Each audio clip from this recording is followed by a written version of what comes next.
Hello, welcome to the Richard Wade Music Production Show. Today I wanted to talk a little bit about scenes and clips on the MC-707. When I first got the MC-707, it was very confusing for me because I wasn't sure what the difference between scene and clip mode was. So if we go and look at our screen here and click on any track and hold shift and the track setting, we're gonna have a screen that looks kind of like this, and our sound source is either gonna say clip or scene mode or track mode. Excuse me, track. I believe I can switch back and forth.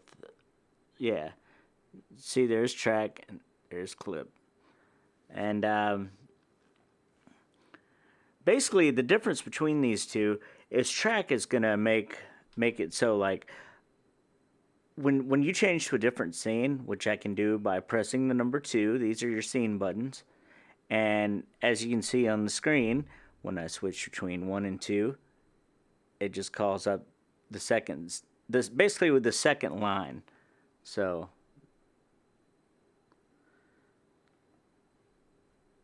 this is scene 1 here, is that line. It goes across. And I can highlight the whole, I can scroll through these with the arrows and I can highlight the whole scene. And if I want to, I can use that to like, well here, we'll just do it. For example, I can use this to copy that and bring it down and paste the entire scene. And now it's asking, well here, let me see. It's kind of hard to see because the camera can't decide which color it wants to be. It's asking if we want to send the sound, the phrase in the sample, or all of it. We're just going to, in this example, copy all, and that creates a third scene. So, got the camera all confused. Switch back over now. All right. So now that we got a third scene, we can play it. I'm going to play it.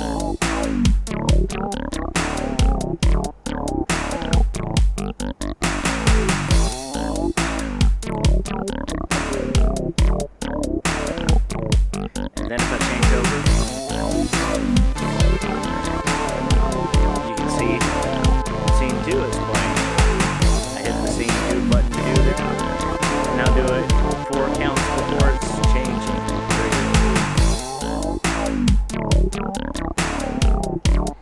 3. Now I've changed to scene 3, which was just a copy of scene 1. And here's what it looks like on the screen.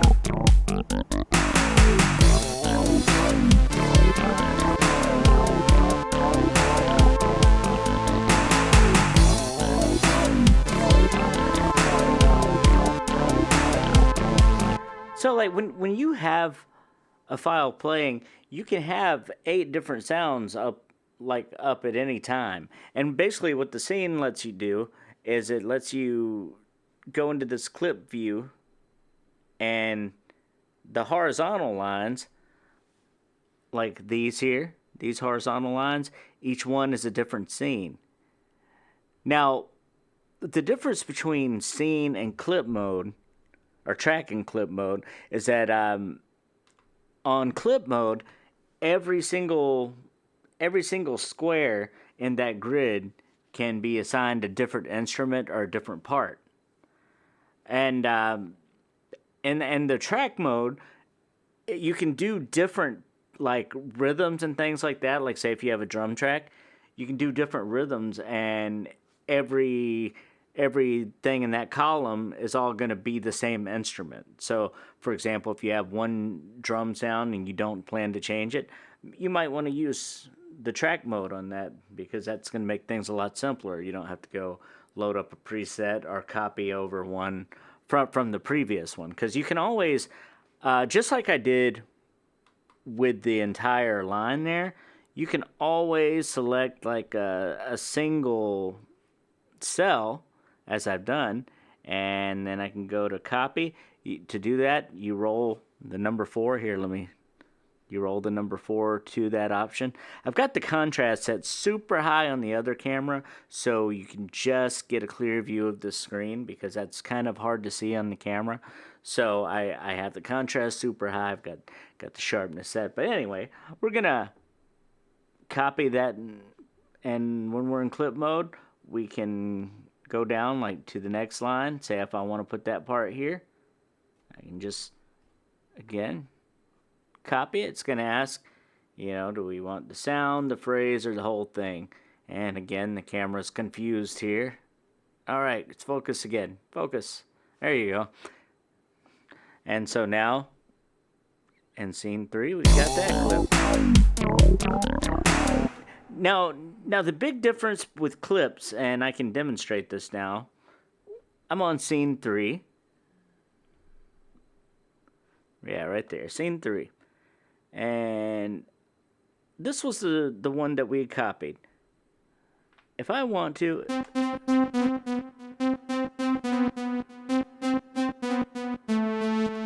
Okay, so I got that sound. Now, I'm going to go change the preset to a different sound. We don't care what it is. We'll just put it on a Celesta.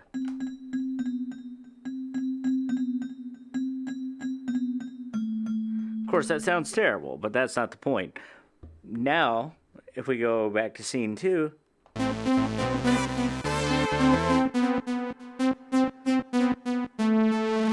now we're going to 3.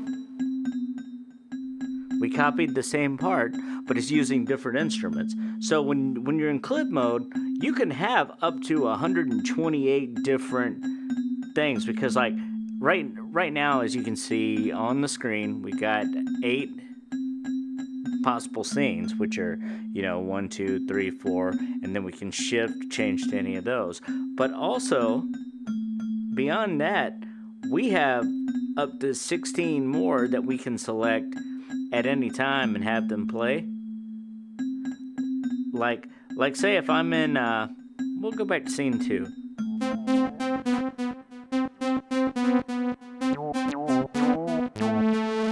And if I was in that scene,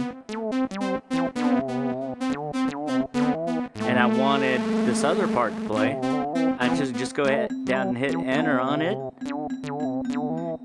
and it can play a clip that's not in that scene. So your first 8 scenes are best for arranging parts of your song, and the others after that, if you have more parts, you can just plug things in at different times. That's definitely helpful if you're planning on doing a super long set.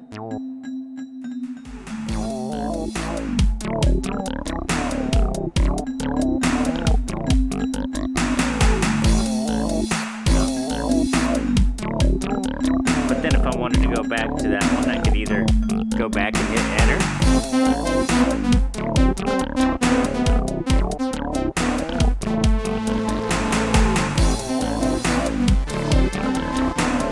So I guess basically track mode is easiest if you were like planning on keeping one instrument the entire time. Like say if you had a drum track, track mode is going to be easiest. And again, to change that, you hit shift and select, which is the button below the track here. Hold shift and select, and then it will come up sound source, clip, or track.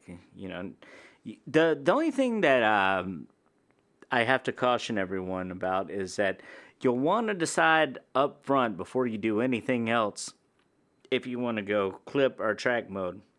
Because if you start on track mode and switch to clip, it's going to erase the sound you put on there. So you're going to have to go back through and set up all your sounds for each clip after that. So I recommend maybe saving, just when you start the project, change them all to clip. Maybe even, like for me, I have a project set up that's just a new track template that I use. So like if I go to project, let's see, load it up. I got a bunch of crazy titles, so I got to find it. Let's see.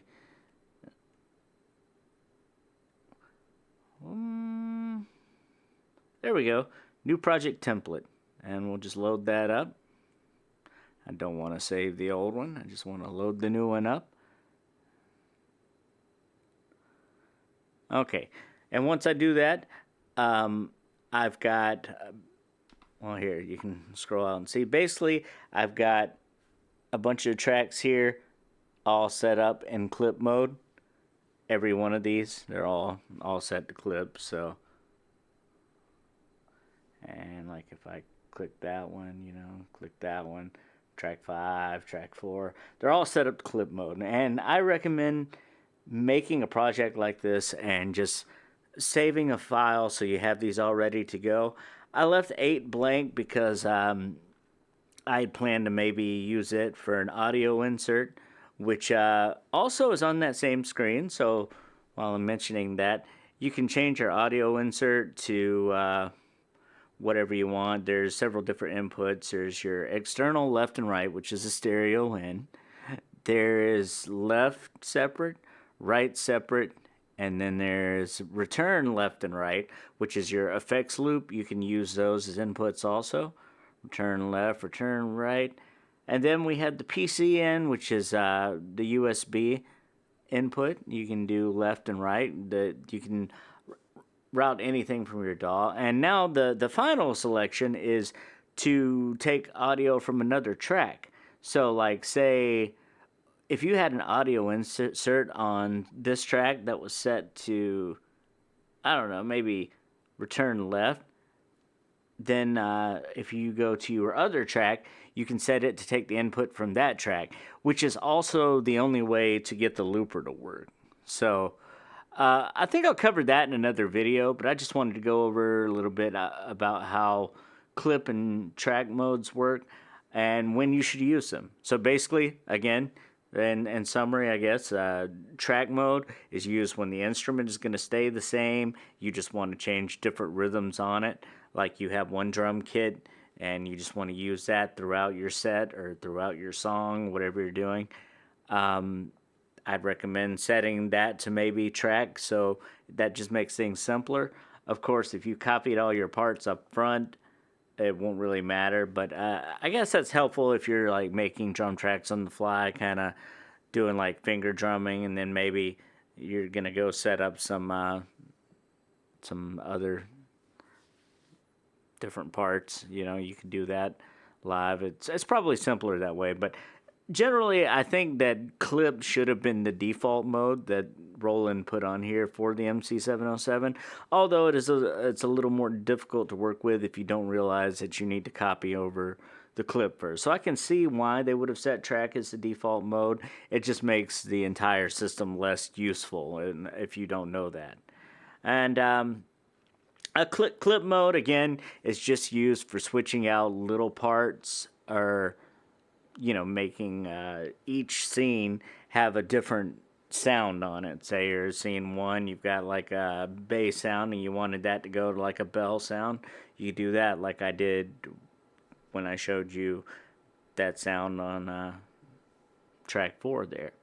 So that makes this very flexible. You can put whatever type of instrument in you want. And again, you can also put in any number of like there's 16 different scenes and like clipped spaces, so 16 per track. So you can go through and switch out a lot of different instruments, and as I showed you, if you just select them in the default clip view, you'll be able to go down and change those out on the fly. And that's right now I have nothing in there, but yeah, you'll just be able to use the arrow keys to navigate this menu and play those on the fly. And you're not limited to the first 8x8. You're not limited to that 64. You got another 128 down here. So lots of flexibility. You can definitely set up a long set, change the tempo as you go. Just so many different things you can do. Well, I guess I'm going to end that video right there. I hope that you learned from this, because it took me a while to figure out those things, because there's a lot of information out there, and you don't know what you need to know until you're finding that you're limited and can't do something. But I feel like this device has so many possibilities that are available to people, but it's just hard to find any information on it because I don't know, I guess maybe It wasn't as popular as some other groove boxes. I know this was kind of Roland's flagship for a few years, but it seems like they've kind of stopped giving updates on it. The last was 1.81. Although I'm still holding out hope for another one. We have been hearing that it's not discontinued, and they updated the SP404, so I'm hoping to see another update soon. Alright, well, I hope you enjoyed this video, and again, I hope you learned something, and we hope to see you next time.